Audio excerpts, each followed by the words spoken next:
વાવમાં ભાજપનો પરચમ લહેરાતા ભાજપ નેતા લવિંગજીએ લગાવ્યા ઠુમકા.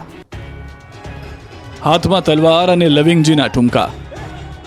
આ ખુશી, આ હરખ, આ ઉત્સાહનું કારણ છે વાવમાં ભાજપનો પરચમ લહેરાવવો. આ ઠુમકાનું કારણ છે કોંગ્રેસનું અભિમાન ખંડ ખંડ કરવું.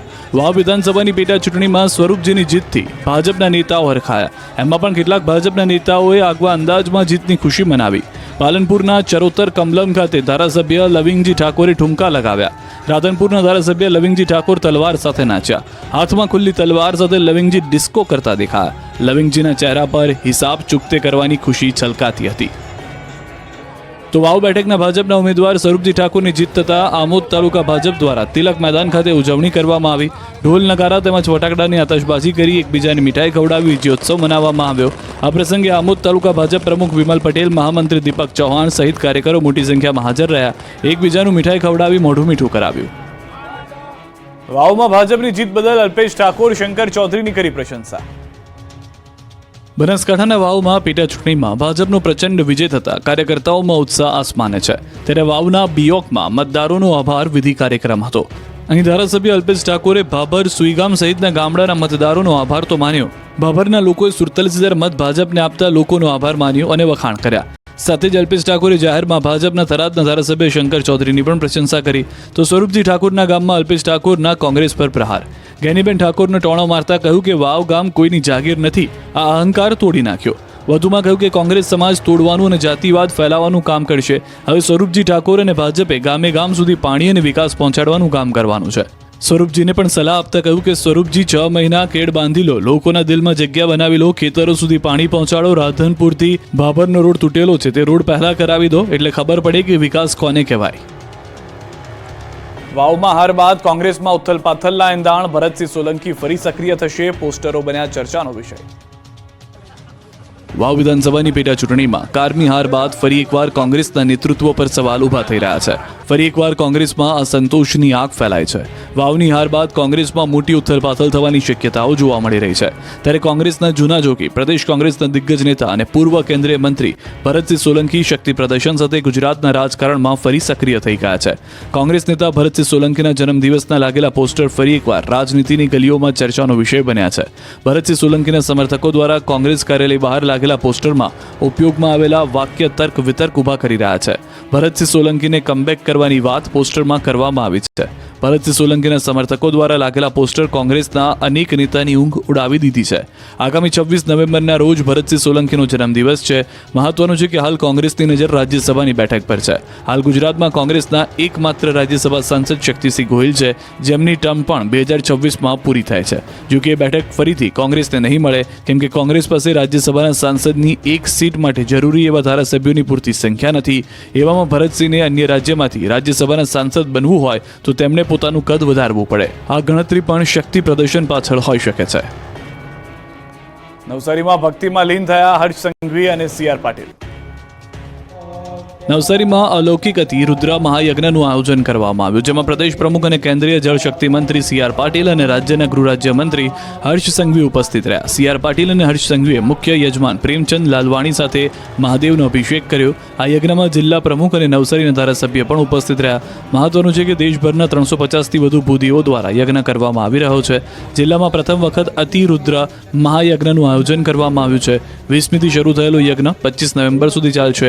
યજ્ઞશાળામાં 3 યજ્ઞશાળા બનાવવામાં આવી છે. મુખ્ય યજ્ઞશાળામાં 11 કુંડ બનાવવામાં આવ્યા છે, જે 11 રુદ્રના સ્વરૂપ છે. 108 ધારા અભિષેક કરવામાં આવી રહ્યો છે, જેમાં આખા ભારતની 27 નદીનું જળ એકત્ર કરાયું છે.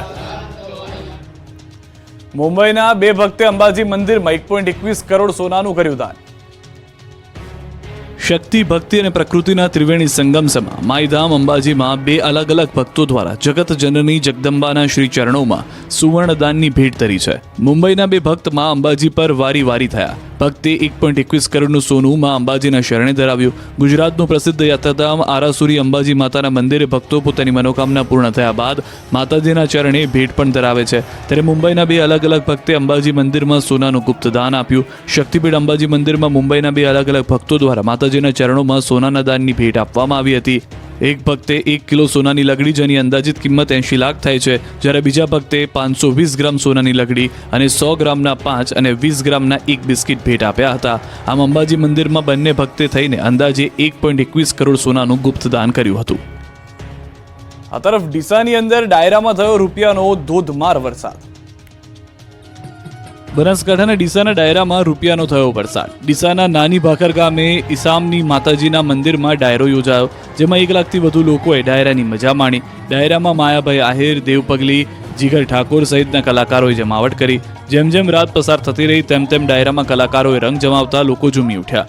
કલાકારો પર રૂપિયાનો વરસાદ કરી દીધો.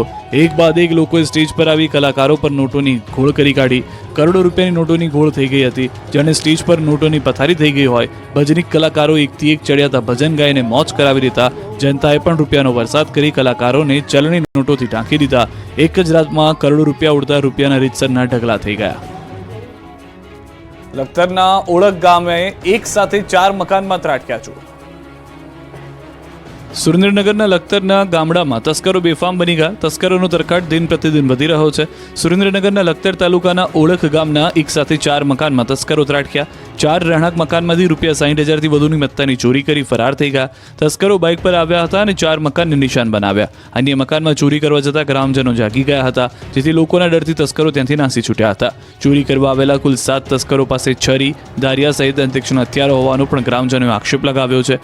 એક સાથે 4 મકાનોને નિશાન બનાવતા લખતર પોલીસના નાઇટ પેટ્રોલિંગ પર સવાલો ઉઠી રહ્યા છે. આ તરફ દાહોદ અને પંચમહાલ પંથકમાં ચોરી કરનારા પકડાયા છે. 13 ઘરફોડ ચોરીનો ભેદ ઉકેલાયો છે. 7 લાખના મુદ્દામાલ સાથે 3 આરોપીઓની ધરપકડ છે. મહત્વનું છે કે કેટલાક સમયથી દાહોદ અને પંચમહાલ જિલ્લામાં ઘરફોડ ચોરીની ઘટનાઓ વધી રહી હતી, જેથી પોલીસે કડક તપાસ શરૂ કરી, જેમાં એલસીબીની ટીમે હ્યુમન સોર્સ અને ટેકનિકલ સોર્સની મદદ લીધી અને 13 ઘરફોડ ચોરીનો ભેદ ઉકેલી નાખ્યો. બહારથી સોના ચાંદીના દાગીના લઈ કેટલાક ઇસમો ભાગ પાડવાના હોવાની માહિતી મળતા લોકલ ક્રાઇમ બ્રાન્ચ દ્વારા રેડ કરાઈ, જેમાં 7 લાખના મુદ્દામાલ સાથે 3 આરોપીની ધરપકડ કરવામાં આવી. આ તસ્કરો દિવસ દરમિયાન રેકી કરી બંધ મકાનને રાત્રિના સમયે નિશાન બનાવતા. થોડા દિવસ અગાઉ રાજસ્થાનમાં મરણ ગયેલ લીમખેડાના પરિવારના ઘરે થયેલી ચોરીનો પણ ભેદ ઉકેલાયો છે. ખ્યાતિ હોસ્પિટલમાં પહેલા ફરજ બજાવતા ડોક્ટર અને સ્ટાફના નિવેદન લેવાયા. ખ્યાતિ હોસ્પિટલમાં 2 દર્દીના મોત મામલે ફરિયાદીની તપાસ ક્રાઇમ બ્રાન્ચે શરૂ કરી દીધી છે. ક્રાઇમ બ્રાન્ચે આ હોસ્પિટલમાં પહેલા ફરજ બજાવતા ડોક્ટર અને સ્ટાફના નિવેદન નોંધવાની તજવીજ શરૂ કરી છે. હોસ્પિટલના સંચાલકો દ્વારા રાજ્યભરમાં અલગ અલગ જગ્યાઓ પર કુલ 19 જેટલા મેડિકલ કેમ્પનું આયોજન કરવામાં આવ્યું હતું. ખ્યાતિ હોસ્પિટલમાં વર્ષ 2022થી થયેલા તમામ ઓપરેશન અને PMJAY યોજનામાં થયેલા દર્દીઓની સારવાર અને મૃત્યુ પામેલા દર્દીઓની માહિતી ક્રાઇમ બ્રાન્ચે મંગાવી છે.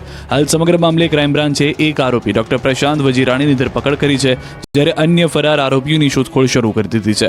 આરોપી પ્રશાંત વજીરાણી તપાસમાં ખુલાસો થયો કે પ્રશાંત વજીરાણીને હોસ્પિટલના સંચાલકો પાસે અગાઉના અંદાજિત રૂપિયા 24 લાખ લેવાના બાકી હતા. જો કે તે રૂપિયા નહીં ચૂકવતા તેણે નોકરી છોડી દીધી હતી. બાદમાં દર મહિને ટુકડે રૂપિયા પરત આપી દેવા માટેની ખાતરી આપતા તે નોકરીએ લાગ્યો હતો. ડોક્ટર પ્રશાંત વજીરાણીએ અત્યાર સુધીમાં 20થી વધુ ઓપરેશન કર્યા હોવાનું સામે આવ્યું છે, ત્યારે હાલ તો ક્રાઇમ બ્રાન્ચે આ મામલે વધુ તપાસ હાથ ધરી